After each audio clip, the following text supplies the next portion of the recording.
नुआपड़ा जिला सीनापल्ली ब्लॉक अंतर्गत गरडामाल ग्रामर जड़े महिला उदंती नदी को गाधोई जाइथिले। सेठारे गाधोथिबा बेले तांको गोड़ खसी जिबारु नदीर मुख्य स्रोतरे पड़ी जाइथिले। फलरे भासी जाउथिबा बेले निजे बंचाइबाकू चित्कार करथिले। जमीरे कृषि कार्य करुथुबा कृषक माने सीनापल्ली अग्निशम विभाग को सूचना देथिले। तुरंत दमकल बाहिनी घटनास्थल रे पहुंची उद्धार करथिले। गाधोथिबा नदी घाटरू 3 किलोमीटर दूर रे अनेक परिश्रम परे महिला को सुरक्षित उद्धार करिसेंती। महिला जनक गरणामाल ग्रामर नमिता साहू बोली जना पड़िछि। महिला को चिकित्सा पई सीनापल्ली गोष्ठी स्वास्थ्य केन्द्र रे भर्ती करा जाइछि। वर्तमान महिला स्वास्थ्य अवस्था स्वाभाविक थिबा बेले डिस्चार्ज होइथिबा जना पड़िछि।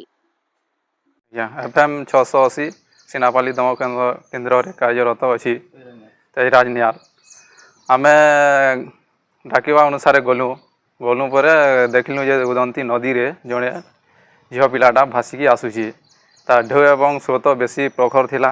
तापर आमे जेकी देखलु काल विलंब न करी मु ताकू डेली डेकी जाइकी लाइफ बॉय साहाय्य मु ताकू धरिली। धरला पर आम स्टाफ सह ताकू उद्धार कलु। आमे प्राय 4-5 जन जाइथिलु। तापर मु काल विलंब न करी डेकी ताकू जाइकी धरली। धरिकी ताकू लाइफ बॉय साहाय्य ताकू साइट को आनिकी आमे हॉस्पिटल रे हस्तांतर कलु। मुई मुख्य अग्निक नीरज कुमार विशाल सीनापल्ली दमकल केन्द्र इंचार्ज अच्छे। बर्तमान आज सकाल प्राय 6:30 गोटे महिला गोटे भासी भासी आउथिला उदंती ब्रिज रे। तो आमर दमकल ऑफिस रो प्राय 50-100 मीटर डिस्टेंस रे अच्छे। आम लोकंकर प्रत्यक्षदर्शी चित्कार शुणिक आमे उद्धार इक्विपमेंट्स गुड़ाक लाभ लाइफ जैकेट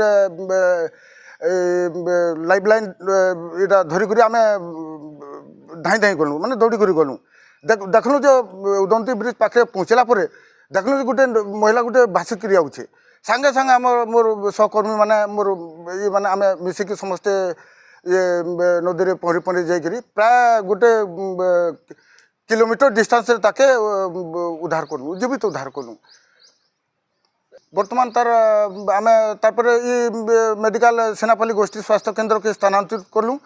डॉक्टर को कहबार अनुसार झीलटा भल अच्छे एवं सुस्थ अच्छे।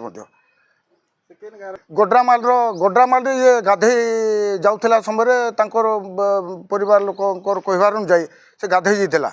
गाधेला समय हठात तार कारण गोड़ खसीगला कारण से भासी भासी प्राय 3 किलोमीटर डिस्टेंस हो आमर उदंती ब्रिज जो अच्छे उदंती ब्रिजटा 3 किलोमीटर हवा गोड्रामाल तापर आमर उदंती ब्रिज आम 1 किलोमीटर भासी गला 1 किलोमीटर आम उद्धार कर रेस्क्यू कर।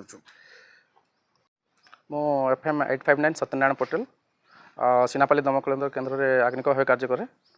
तो देखो यहाँ अग्निशम विभाग रे नुआ काम किसी नुह एटा आगु आम बहुत फेस करूँ। तो से भाई आज गोटे कल होता जोटा कि निकट आम उदंती नदी जोटा जाऊँगी ब्रिज पोल उपर लोक हल्ला करते डाकिले कि गोटे झील पिला भासी जाऊँगी दौड़ू आसतु आसतु माने सिचुएसन बहुत पैनिक थिला। आम जाके सागे सागे टर्न आउट बाहर गलु देखला पिला सब आम डेइलु डेला झीलटा हाथ उठेकी खाली बंचा बंचा बंचा कही भासी भासी आउची। तो आम काल विलंब नक सागे सागे डेइलु दुपटू। तो आम मो सहकर्मचारी भाई सेपटू डेकी जाकि प्रथम पहुँचीला। तो आम प्रथम से जाकि लाइफ साहाय्य रेस्क्यू अलरेडी कर सारी आ गोटे उच्च जगार जाकि रखी सेफ्टी जगह। तो तत्क्षणात आम रसी साहाय्य लाइफ धरिकी जाइलु। आटा चैलेंजिंग एक्चुअल बहुत चैलेंजिंग था कहीं यहाँ हूँ देखो गोटे फ्लाश फ्लड एरिया आउ जंगल स्रोत माने बहुत स्रोत करेन्ट पानी स्रोत आ ढेउ पत्थर एरिया गोटे चैलेंजिंग थिला।